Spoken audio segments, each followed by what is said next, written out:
It is possible to produce almost everything on a sustainable farmland: food, fuel, forage, fiber, and pharmaceuticals. I believe the only thing that cannot be produced is salt. Everything else, the land can provide. It is also important that anyone considering a sustainable farmland finds a way to have access to quality water on the property. In this video, we will talk about how to have a sustainable farmland with crop recommendations for a family of up to 4 people, including food, fuel, forage, fiber, and pharmaceuticals. We will discuss the importance of integrating animals, water management, and property zoning. When we think of a sustainable farm, it's common for the first image that comes to mind to be the organic production of fresh food. But the truth is that a sustainable farmland represents much more than that. At its core, it is a living and integrated organism, where each element plays multiple roles and contributes to the balance of the whole.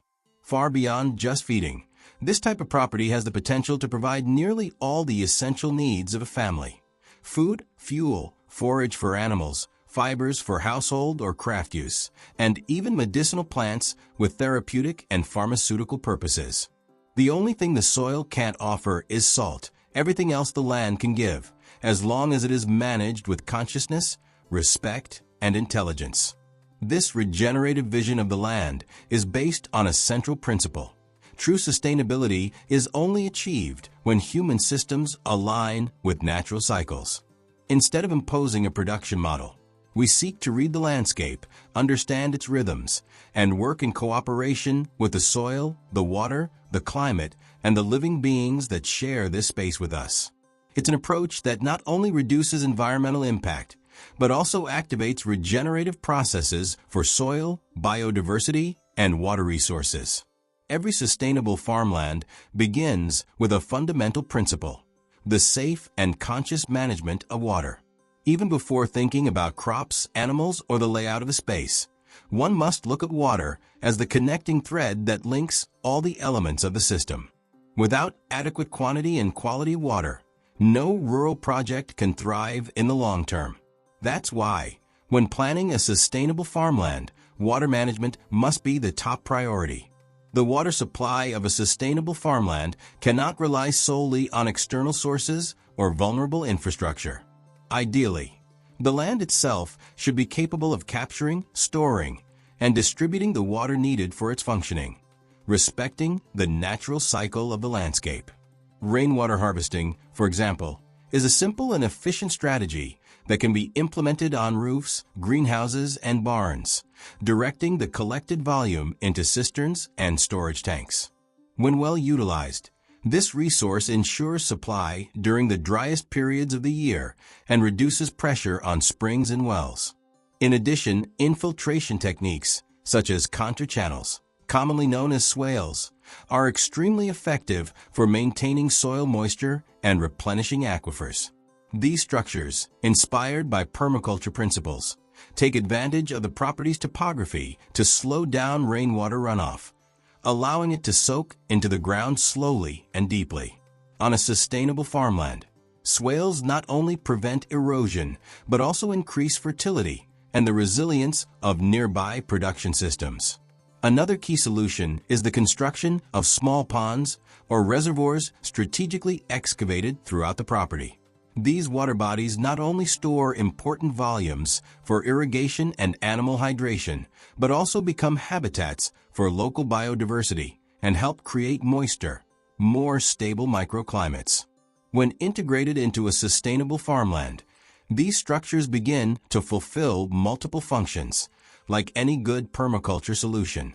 Finally, the reuse of so-called gray water, coming from washing, sinks, and showers using biodegradable products, can be a smart way to irrigate non-edible plants, such as shade trees, ornamentals, or biomass strips. This practice closes loops, avoids waste, and reinforces the concept that, on a sustainable farmland, nothing should be discarded before asking how it can be reintegrated into the system. On a sustainable farmland, animals play a role that goes far beyond producing food, such as meat, milk, and eggs. They are an essential part of the ecological functioning of the property, acting as living agents in nutrient cycling, soil regeneration, and the vitality of agricultural ecosystems. Their well-managed presence brings balance, fertility, and diversity, while also strengthening the system's overall autonomy. That's why integrating animals into the land's dynamics is a strategic decision for those who aim to build a truly sustainable farmland. Among the most common and accessible animals for small and medium-sized properties are chickens, ducks, goats, sheep, and rabbits. Each of them offers multiple benefits when integrated in a planned way within a rotational system. Chickens, for example, are valuable for their regular egg production, pest control, such as insects and larvae, and their highly nitrogen-rich manure, which is essential for composting and soil fertilization.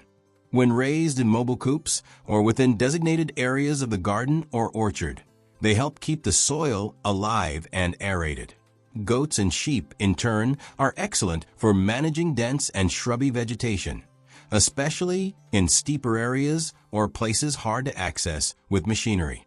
They convert low-quality plant material into highly nutritious milk and meat, in addition to contributing dry manure that is easy to collect. Ducks play a complementary role, especially in the wet zones of the property, where their foraging habits help control slug populations and unwanted plants. Rabbits, with their high reproduction rate and nutrient-rich dry droppings, are ideal for smaller properties or as an introduction to animal husbandry. More important than choosing which species to raise is the way these animals are managed within the sustainable farmland. The rotational system, for example, allows animals to access different areas of the property at alternating times, avoiding soil degradation, favoring plant regeneration, and breaking parasite cycles. Furthermore, this rotation reduces reliance on external feed, as animals begin to obtain a significant portion of their food directly from pasture, spontaneous vegetation, or organic waste generated on the property itself. One of the greatest strengths of a sustainable farmland lies in its ability to be functional, productive, and, at the same time, low maintenance. To achieve this balance, the planning of the property's physical space must be done with ecological intelligence, respecting the natural flows of energy, time, and human effort. In this context, permaculture offers a powerful tool: zoning. This strategy organizes the farm according to the frequency of use and the intensity of management of the elements in the system, creating a functional map that guides everything from the placement of the house to the most distant forest areas. Zone 0 corresponds to the residence, the central core of the sustainable farmland, where the family lives and from where all daily decisions and movements originate. It is the starting point for all actions, and, for this reason, must be in harmony with the other spaces. Surrounding the house, we find Zone 1, which hosts the crops that require constant attention, such as vegetable gardens, herb beds, seedling nurseries, and small chicken coops. As these are areas visited daily, they should be just a few steps from the front door, making management and continuous monitoring easier. Further away, Zone 2 houses elements that require less frequent care, such as orchards, tool sheds, larger composters, and shelters for medium-sized animals like goats or sheep. Zone 3 is dedicated to larger-scale crops and rotational grazing, making it ideal for planting grains, root crops, fibers, and forage. This zone is worked less often, but produces significant volumes of food and raw materials that support the sustainable farmland throughout the year. Zone 4, in turn, represents areas of more extensive and wild management, such as agroforestry systems, firewood collection, biomass production, and even sustainable hunting, when permitted and desired.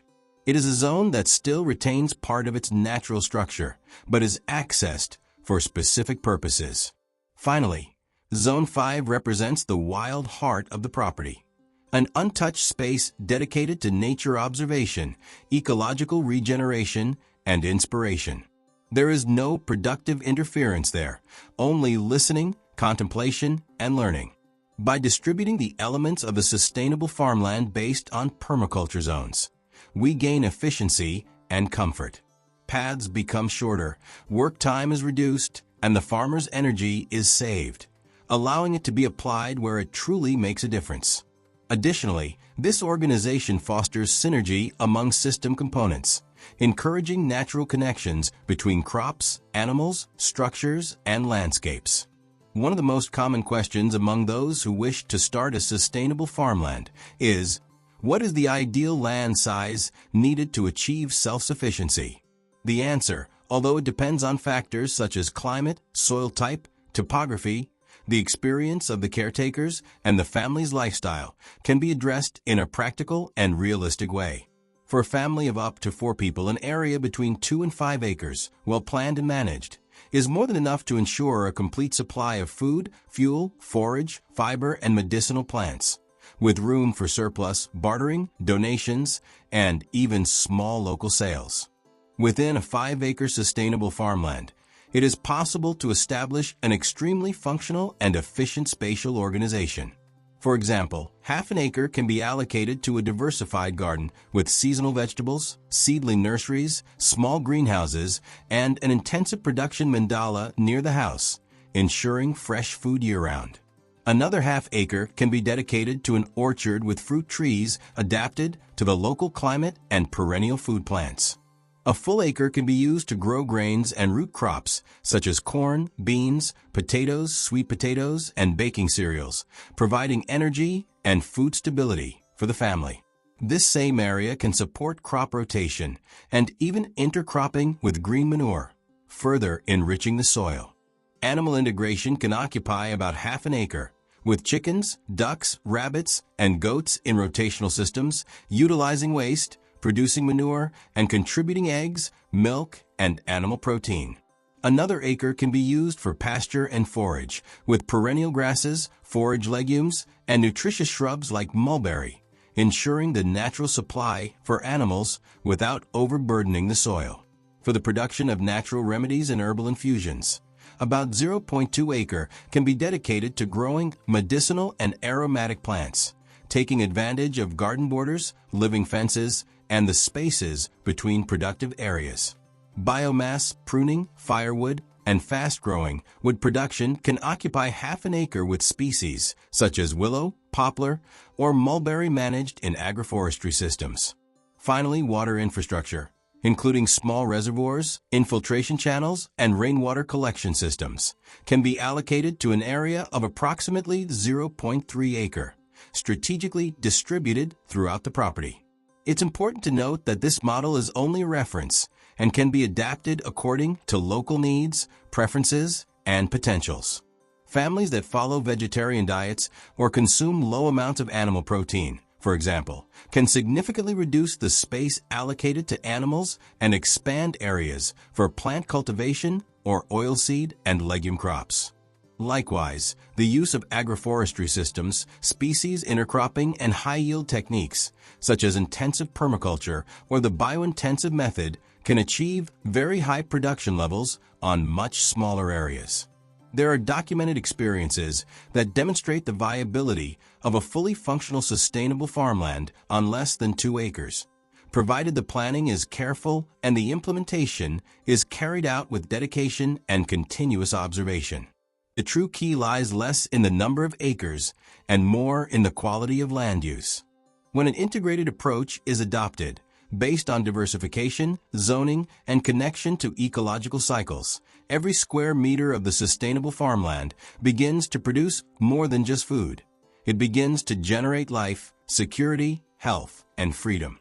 Thus, the ideal size is not just a measure of space, but an expression of the intelligence with which that space is filled.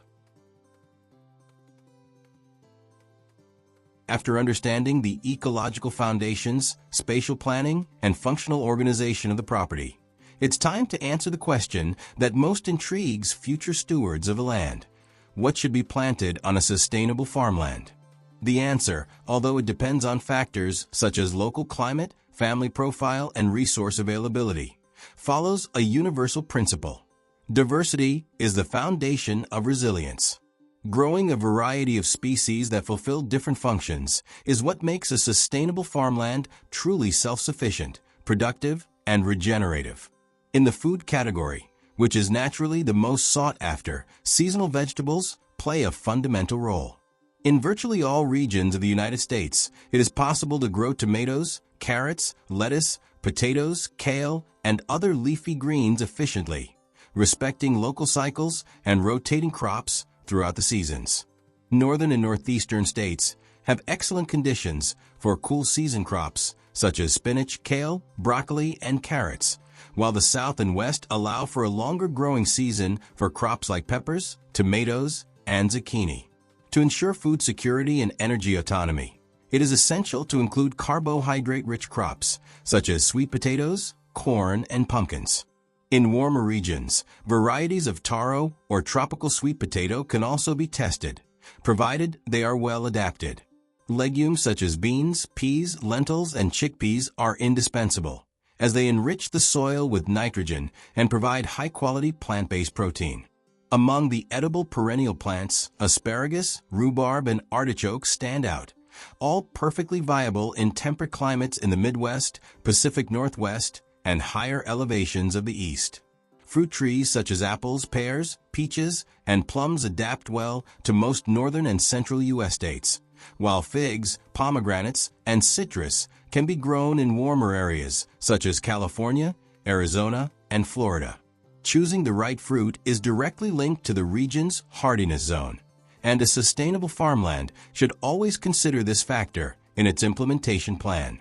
In addition to food, a sustainable farmland should generate energy. For that, cultivating woody plants for rotational pruning is an excellent strategy.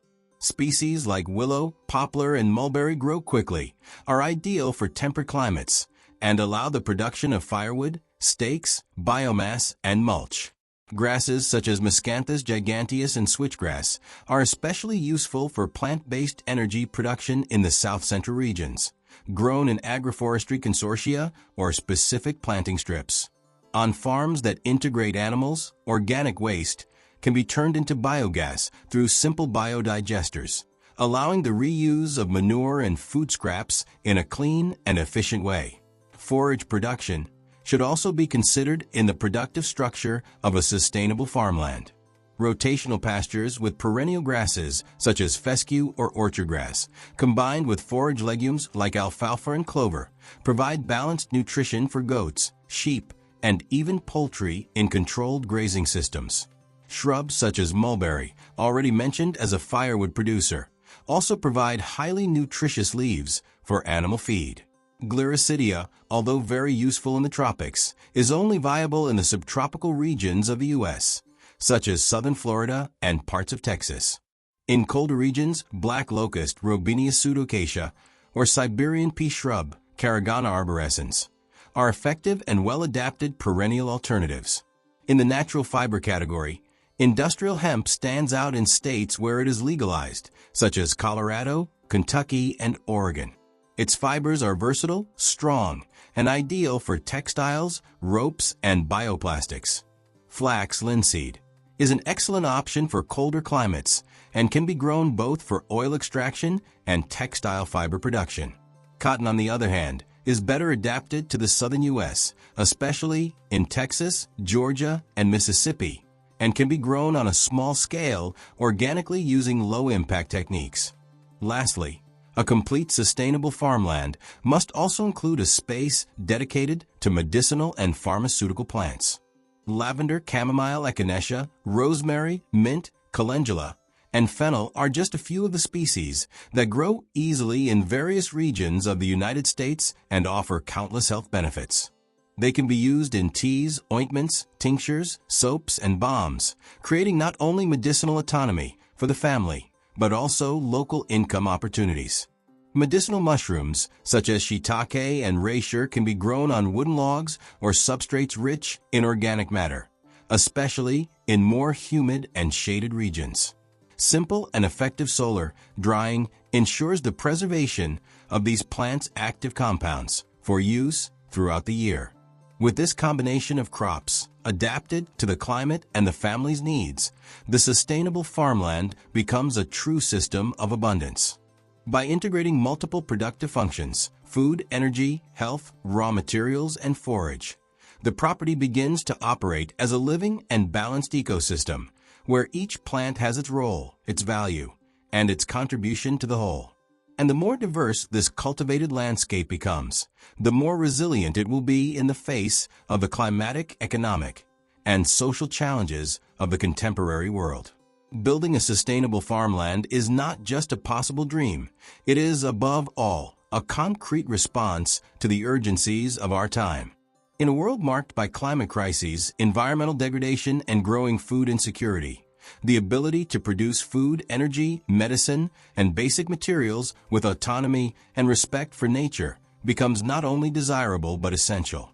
More than an agricultural model, the sustainable farmland is a way of life, a conscious choice that seeks to reconnect the human being to the rhythm of the land, the seasons, the natural cycles, and the true meaning of abundance. Throughout this video, we've seen how it's possible to design a living, productive, and regenerative property capable of meeting all the needs of a family of up to 4 people. We explored the fundamental role of water as a starting point, the importance of animals as partners in fertilization and nutrient cycling, the efficient organization of space based on permaculture principles, and the vast diversity of crops suited to the climatic characteristics of the United States. We also realized that a sustainable farmland does not require vast tracts of land. Even on small plots of 2 or 3 acres, it is possible to generate abundance when there is planning, dedication, and love for the process. If you want to learn more about sustainable agriculture and how to live a more sustainable lifestyle, don't forget to watch the other videos on this channel. And while you're here, subscribe so you don't miss any of the valuable content we share. Up next, I'll leave you a video on how to start an organic production. See you soon. Let's move towards a bountiful earth.